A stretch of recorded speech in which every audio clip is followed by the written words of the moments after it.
Hello Aries, Sun, Moon, Rising, and Venus signs. Kamusta kayo? Sana po'y nasa mabuti kayong kalagayan. Welcome back po sa Star Tarot. At kung bago kayo rito, welcome din po kayo. Please subscribe, like, share my videos, and leave me a comment kung naka-resonate po kayo. Thank you. So Aries, first card ninyo, we're hiring. Ayan. So baka ang iba sa inyo, baka kayo ay isang HR, baka kayo nagtatrabaho, bilang isang HR sa isang kumpanya and maaaring nag-hire kayo ngayon ng mga tao. Possible din na ikaw ay may sariling negosyo and maybe you are hiring, 'di ba?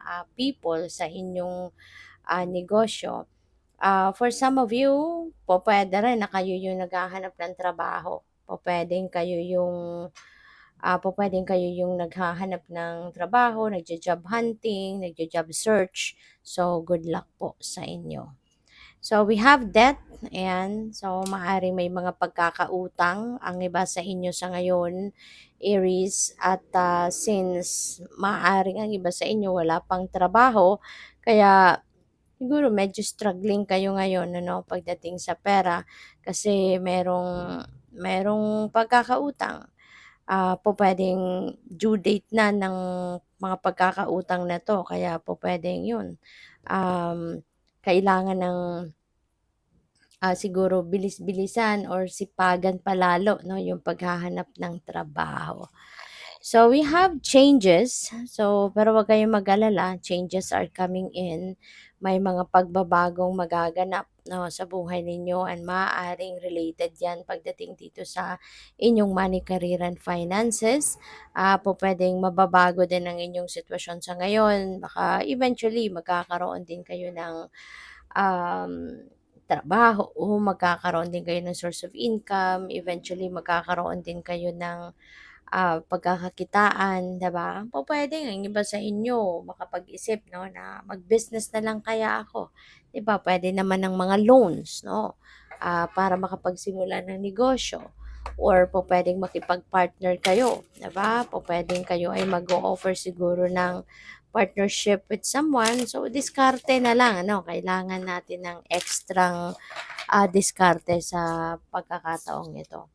So, we have key and we have crossroads. Ayan. So, in terms of crossroads, 'di ba?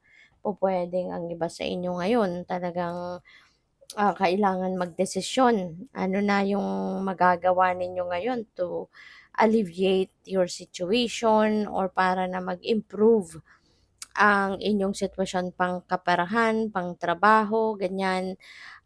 Maaari 'no, possible 'yan Aries na pupuwedeng meron siguro naman ditong, opportunity, 'di ba, na mahahanap kayo, pero pupuwedeng pinag-iisipan din ninyong mabuti or kailangan ninyong pag-isipan mabuti kasi you need to weigh things out, 'di ba? Anong klaseng opportunity, alin dito yung mas best para sa'yo, pupuwedeng gano'n. Pupuwede rin na merong mga decision making kayong kailangan related sa inyong finances, 'di ba? Financial decisions. Baka meron kayong nakuhang pera na ano, alin dito yung uunahin mo na bayaran, alin dito yung uunahin mo na pagkagastusan. So, pupuwedeng may mga gano'ng, sitwasyon din ang iba sa inyo. Um, and oh, by the way, kanina ko pa 'to nakikita 'no. Pagbukas ng cards na 'to, kanina pa pinapakita sa akin ng guides ko 'to. We have number 22 and number 33 and both numbers are, master numbers, okay? Kaya I suggest ano, pakitignan ninyo kung anong ibig sabihin 'no, ng mga numbers na 'yan. Um, sa numerology, master number 22 and 33 kasi merong ekstrang ano pa 'yan, gabay 'no, para sa'yo. So, dito naman tayo sa number 33 which is, key.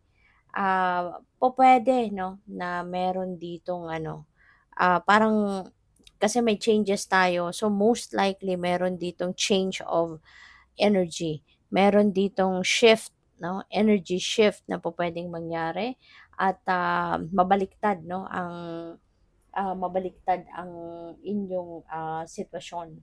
So, pupwedeng magkakaroon na kayo rito ng way out, 'no, sa problemang ito.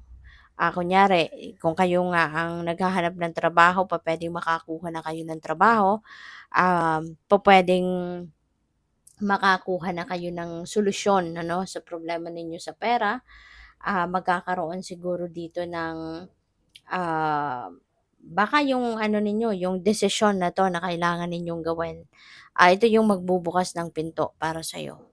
'No, ito talaga yung magbubukas ng pinto para sa'yo na makaahon ka sa problemang ito sa ngayon, lalong-lalo na pagdating sa trabaho at sa finances ninyo, 'di ba? So yun, nasa inyong mga kamay, 'no, nasa inyong mga kamay ang, susi para maging mas maayos ang inyong sitwasyon. So kung ano man itong decision making na 'to, pagpipili man 'yan ng trabaho or, financial decision, sa mga bayarin, anong mga priorities, yung mga ganyan. So, kailangan talaga na pag-isipan ninyong mabuti, okay?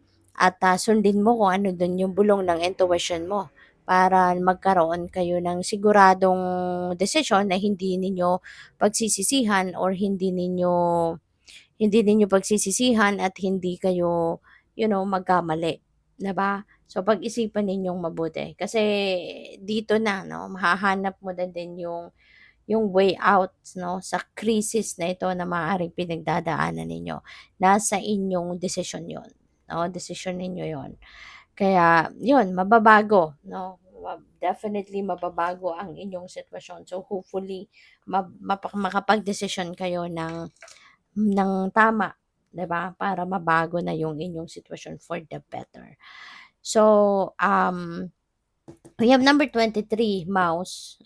Pupuwede 'no, na ang iba sa inyo rito baka, kailangan ninyo talaga na mag-ingat 'no, kailangan ninyo mag-ingat kasi baka ang loss pupuwedeng yung pagkakautang ninyo, 'di ba, nagsimula 'yan because maybe you have, lost some money kasi baka nabudol kayo.